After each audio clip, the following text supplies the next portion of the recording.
I've lost 130 pounds on a GLP1. Woo! And I have an entire YouTube channel centered around helping people on their journey so that they can find success.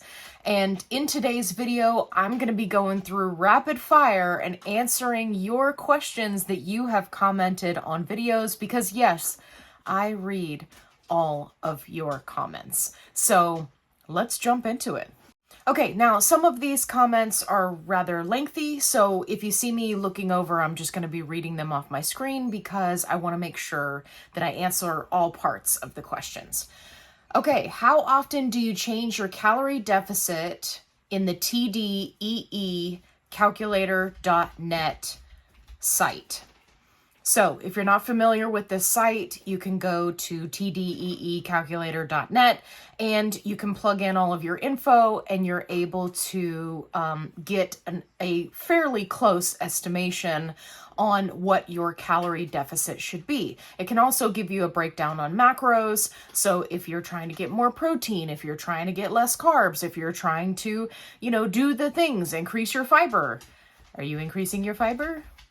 Like this video if you're increasing your fiber. So anyway, you can plug in the info, right? And it gives you kind of a baseline. Now, when I first started out at 285 pounds, I went into the TDEE calculator and readjusted every 10 pounds. Now, I wasn't seeing that much of a difference at that point.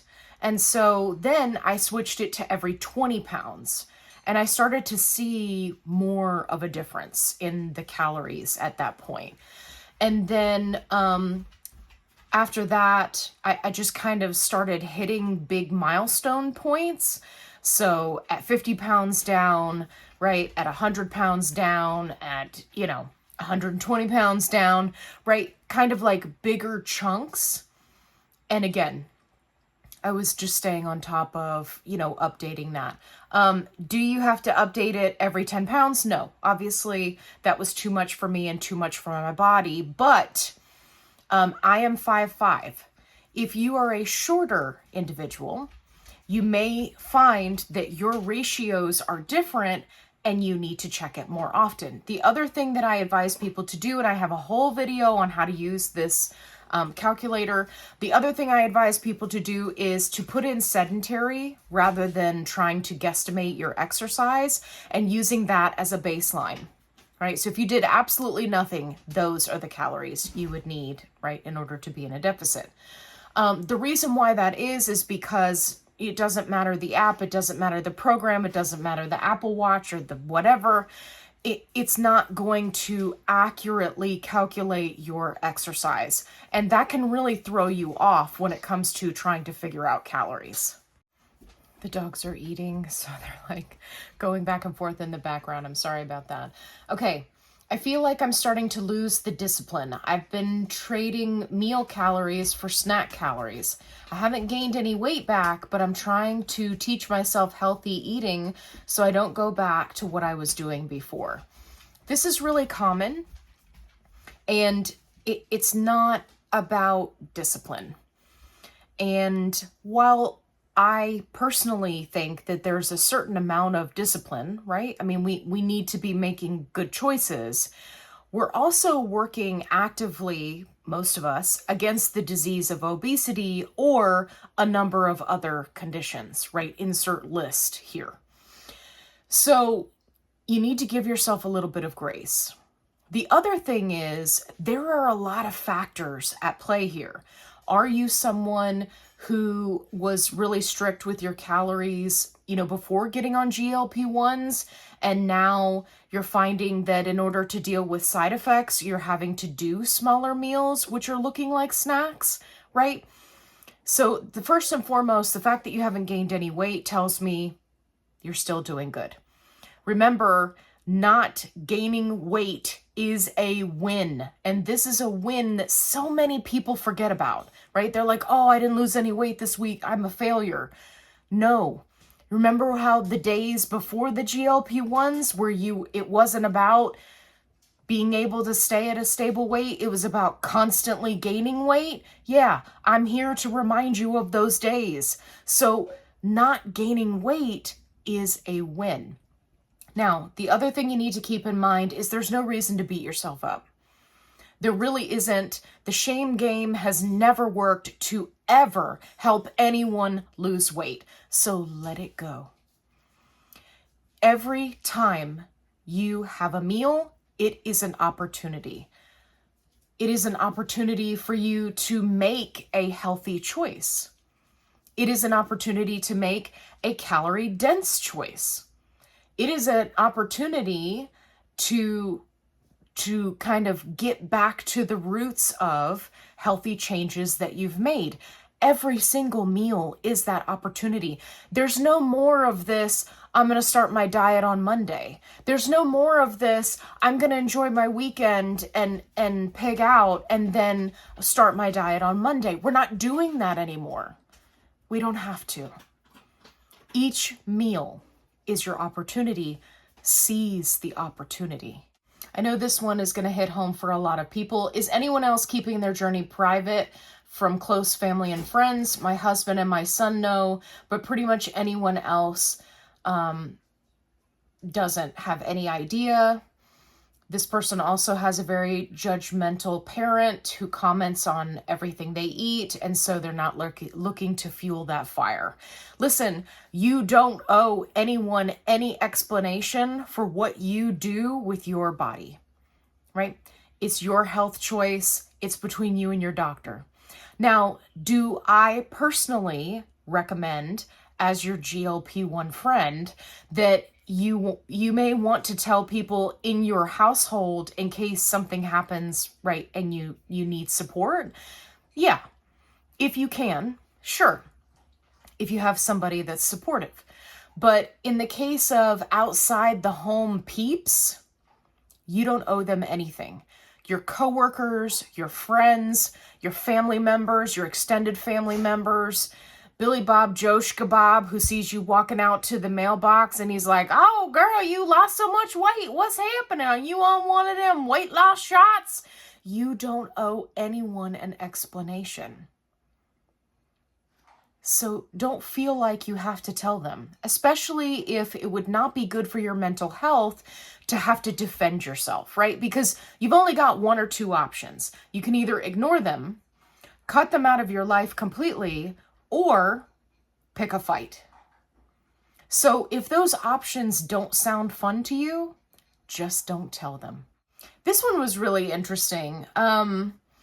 This person wanted to know if you can use a GLP-1 to lose weight incredibly slowly on purpose. And I'll explain.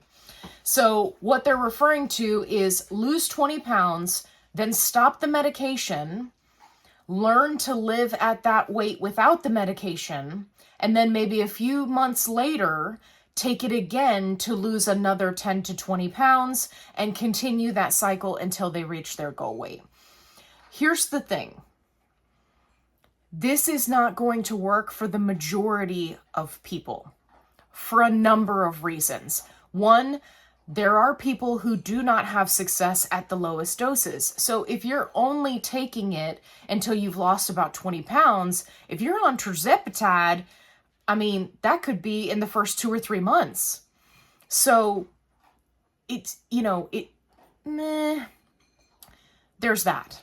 The other thing is, if you are someone who doesn't lose until much higher doses, right? So let's say you get all the way up to 10 before you lose that 20 pounds. Let's say you're one of those people that only loses at the higher doses.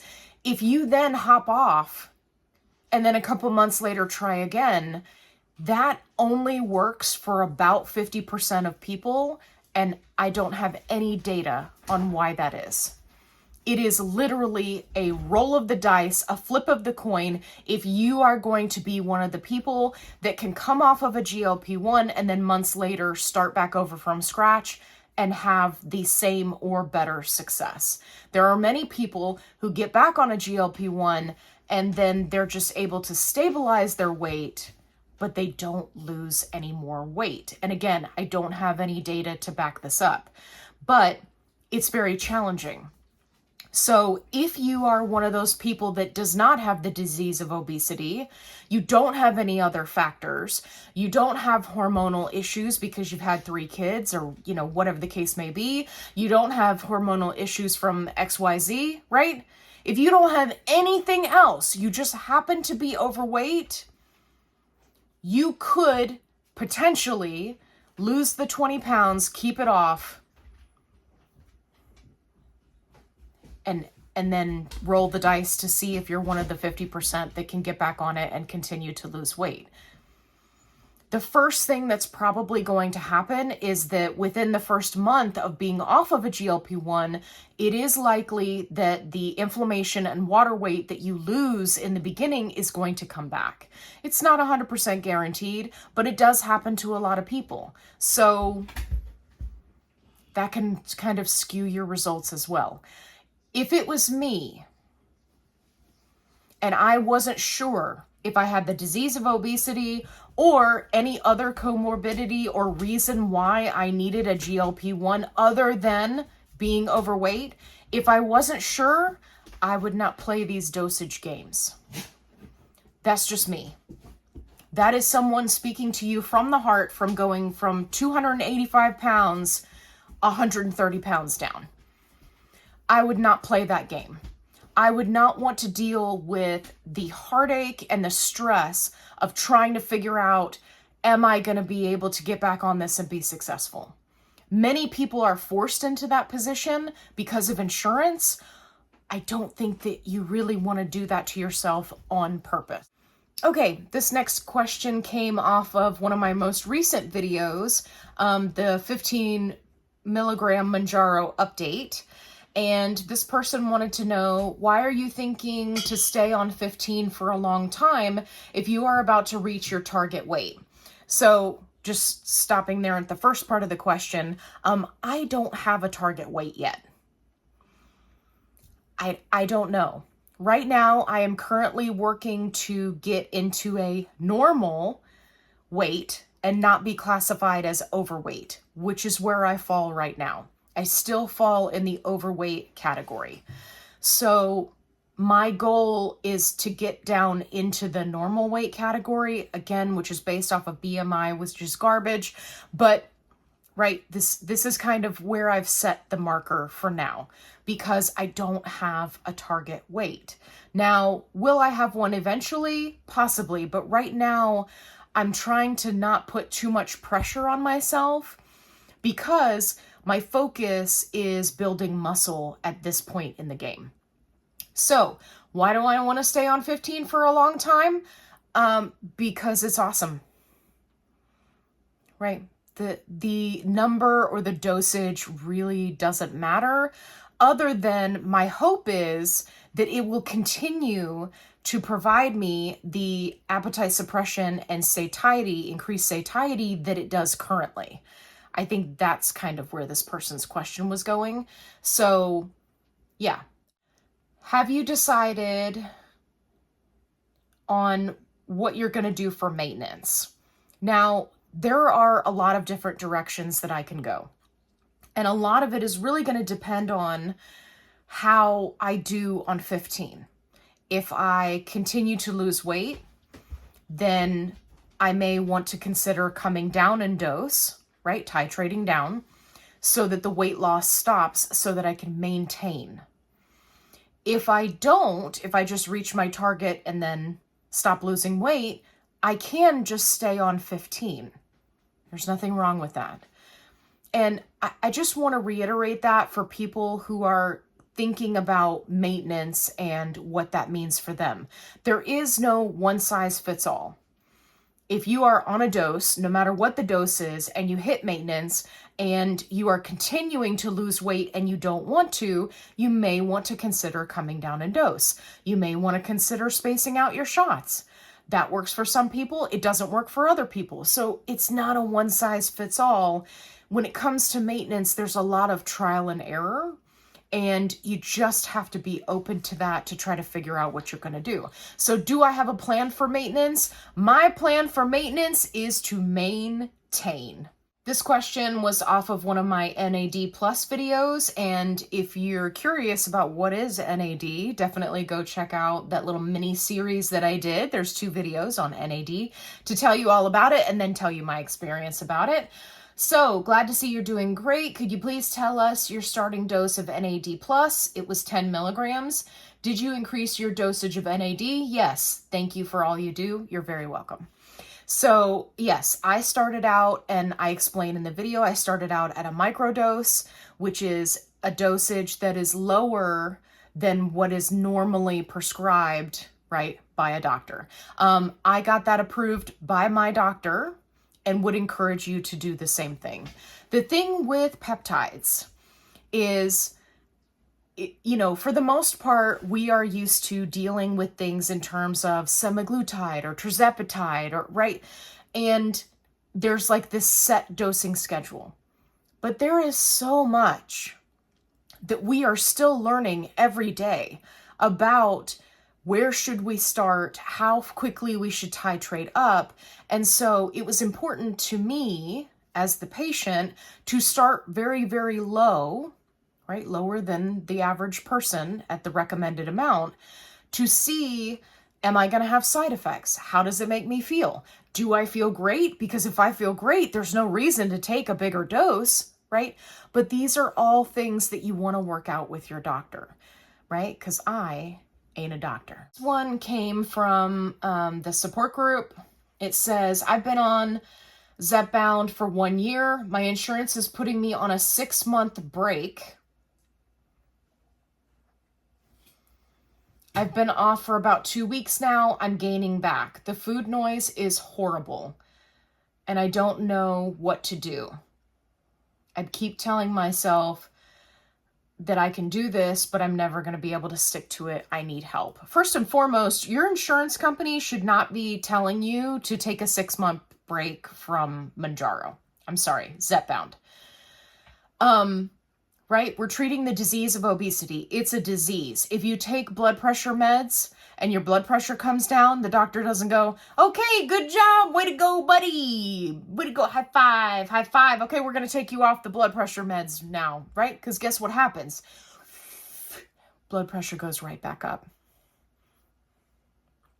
So what I would recommend for this person is, A, get the details on what on earth your insurance company is talking about.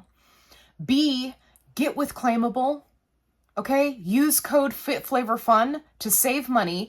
It's a super affordable option, and they will go to bat for you to get you back on Zepbound or your whatever GLP1 you're on. The fact that these insurance companies are just jerking us all around is ridiculous. And I think that the more we utilize tools like Claimable to fight back, the better it will be going forward. So that is what I would tell this person. I don't have any advice as far as how to help you, not gain weight now that you're off of your Zepbound. This comment actually came from another video where somebody was talking about how it's too easy to get on a GLP-1.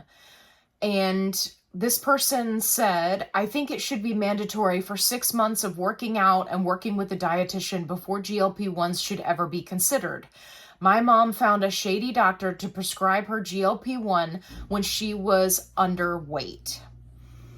If I had $1 for every time I saw this type of comment, and there was literally no proof to go along with it, and it just sounded like the same old scare tactic. If there is a doctor out there who's willing to prescribe a person who is underweight a GLP-1, and it is specifically to lose weight, right? We're not microdosing or doing something to treat inflammation or something else, then that doctor would be opening themselves up to a huge lawsuit. I just don't believe that somebody would take the time to go to medical school, rack up all those bills to see an underweight patient and prescribe them a weight loss medication with the goal of helping them to be underweight. I'm sorry. Like, I see this so often. And whenever you research these people, there's nothing. It's always a relative. It's somebody they know. My friend, so and so. I read in the paper, right? It's never me. I did it. Here's what I did. I agree. They hand it out like candy, right? And I really take issue with that, because this type of scare tactic is what people who have never been on a GLP-1, they've never been obese a day in their life, they don't have any other conditions, and they've only ever known, right, diet and exercise, and it worked for them because their body is not broken. Those are the people who make these comments. This one got me in a lot of hot water. This is from another support group. I've been on these meds for a year and I've only lost 15 pounds. What am I doing wrong? So this person, this was their very first comment in the support group. And my very first question to them was, are you on semaglutide? Because 9 times out of 10, when I see a comment like this, where someone has been on the meds for 6 months or longer, and they've lost a smaller amount of weight, it's usually, again, 9 times out of 10, because they're on semaglutide. Now, I got attacked in the comments on this one. People were like, I lost so much weight on semaglutide. Why do you say this? Da da da da da. Because in this particular support group, this question gets posted a lot. It's like, I've been on semaglutide for 6 months and I've only lost 12 pounds, right? And they're like, what am I doing wrong? I'm doing all the things. Again, 9 times out of 10, it's semaglutide. But people get bent out of shape. And what they don't understand is not every medication is going to work the same for every person. Unfortunately, there are plenty of studies out there that show that semaglutide got the short end of the stick when it comes to being able to help people in the amount of weight that they lost. Now, are there some people who lost all of their weight on semaglutide and got down to a healthy weight? Absolutely. Absolutely. I mean, I am a walking outlier of the statistic for tirzepatide because I've lost more than the percentage, right, that they showed in the studies. So there is going to be the outlier, but that doesn't change the fact that 9 times out of 10, when you see these comments in support groups, they're almost always on semaglutide. Or they are missing some other component, like they're not tracking calories, they don't know what their calorie deficit is, they're not working out, they're not staying hydrated, right? They're missing some other key component, and you have to really dive in to get that info. But the very first thing, and I can take a bet in my mind every time, I'm like, all right, let me type it out. Are you on semaglutide? I take a bet every time. And every time, the answer is yes. And then people in the comments want to get mad at me. I didn't make the meds. I just go by what I have seen. And I understand that I have a different perspective because I spend a lot of time in the support groups and researching and seeing what success people are having and what they're using, because it helps me to be able to help others. The last little bit that I want to mention before I close out this video is that I watched a video where an individual was talking about being on a specific dose in units for their compound tirzepatide, and that they got a new vial, right? Placed their order, got a new vial, and they didn't read the instructions, and long story short, they overdosed themselves. And I just want to throw this out as a reminder to everyone that you need to be checking your prescription. You need to check it, on any paperwork that comes with your prescription. You need to check it on the vial if you're getting it from compound. You need to check the box if you are getting it from your pharmacy and you're on name brand. You need to make sure that you are getting the correct dose that you are on. And for my compound friends, you need to keep in mind that even if you don't have any changes, but you're getting a new vial, you need to check the prescription. You need to check it, because even a difference from 1 month to the next, the instructions may change. And too many people are relying on units as their dosage rather than understanding what is written on the prescription. And I understand that it's not really something that your doctors kind of go over. They just tell you how many units to draw up. But you need to take it on as a responsibility to understand your dose in milligrams and then also the dose in units, so that you can make sure that you don't accidentally over or underdose yourself, because your health is so important. I hope you found this video helpful. If you did, give me a thumbs up. Let me know down in the comments below what questions you have, and I'll make a follow-up video answering your questions. If you're looking for a positive-only support group, I've got you covered. Link is in the description box below, along with all of the other links. If you're looking for GLP1s, if you are looking for NAD, if you are looking for the code for claimable because you need to fight with your insurance, everything is in the description box below. And as always, be kind, rewind.